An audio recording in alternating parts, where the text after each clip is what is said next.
Hey guys, welcome to my channel. It's FreedbyTech. This channel is going to be all about tutorials and technologies, and I welcome you guys. In today's video, we're going to figure out how to use Supabase to connect your authorization for your app or your website or anything that it may be that you're developing. So, what is Supabase? Supabase is an open source backend as a service platform that simplifies the process of building and scaling applications. There are many alternatives out there. However, for me, I like Supabase, and I'm going to attempt to show you how to set it up in just a few minutes. So once you go onto the Supabase website, what you're going to want to do is actually create an account, of course.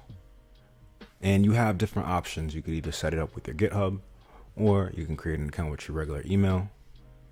Once you confirm by your email and you're allowed into your account, go ahead and take a quick look at it.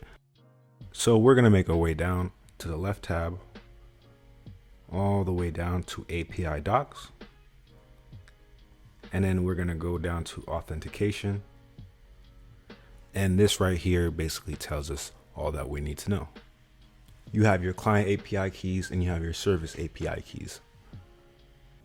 Client API keys can be used on your front end of your application and can be used by anonymous users. Service API keys are used for the backend for server-to-server operations. So we'll keep this very simple. We're going to copy paste this whole page as reference. And we're going to put this into an AI of our choice, whether it be ChatGPT or Claude. Today I'm using ChatGPT. And I already have a script in which I'm going to feed into it. So I'm going to paste this at the bottom where it belongs. And I'm going to go ahead and copy the rest of, for example, my files. If I have an application and I want to merge it with the authentication, I'm going to have to copy the important files so that way everything works.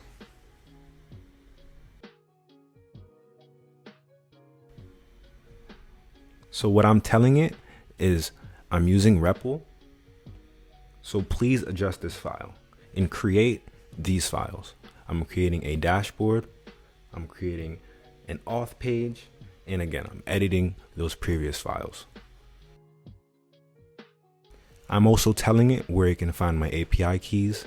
And for this, my API keys is in a .env file. You can create that. When you create it, it becomes a hidden file. So what you'd have to do is just toggle on to be able to see hidden files.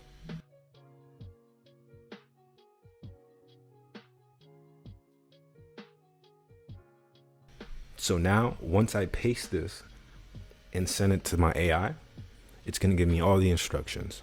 Simply put, we're going to copy the first npm install at Supabase.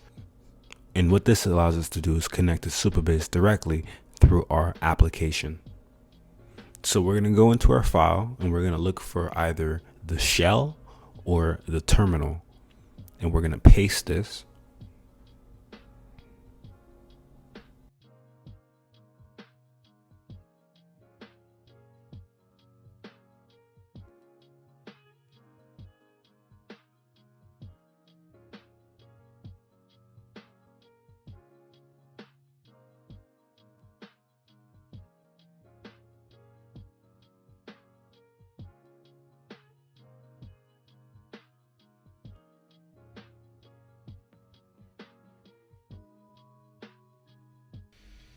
So now I have all the files I'm going to edit. I'm just going to copy and paste them into the respective places.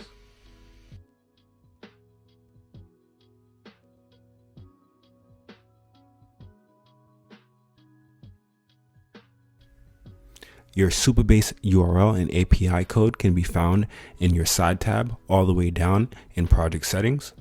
When you get there, go to API and you'll see it right there. And once that's done, we're going to give it a test.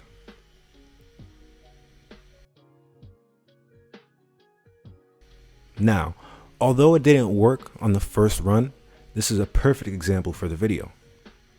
Because what I'm going to do is I'm going to copy and paste the error code and I'm going to put it back into ChatGPT and ask it, can you fix this?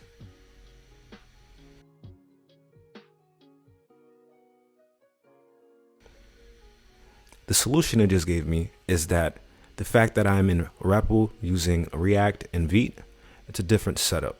So using that process.env won't work. I'm going to have to use import.meta.env to be able to get my API key and my URLs from my .env file. I'm also going to have to put vite underscore in front of those. Now I retry it, no errors, so we're going to test it. Obviously, since I don't have an account, it's not going to let me in, but I'm getting a error code, which is perfect. This means that it's communicating with Supabase and catching errors correctly. Now I'm going to try the sign up function. After you click sign up, just go check your email, verify it, and now we come back, use that same login, and voila. Now we're in, we're viewing our dashboard. Essentially, we are in our app, we're in our website.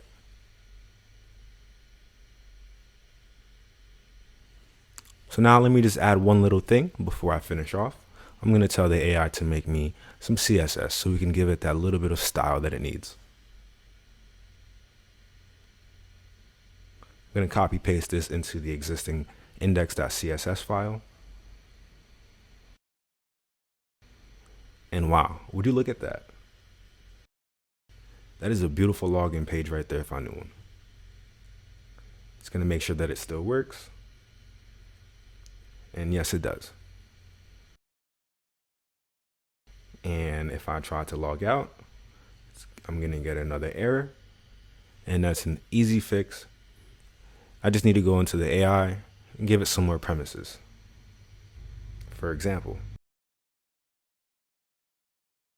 save user session, check user auth, and please allow sign out.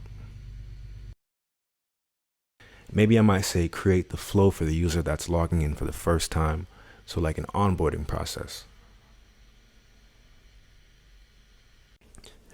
And there you have it, guys. This has been your tutorial on how to connect Supabase to your application or your website, and I hope you enjoyed.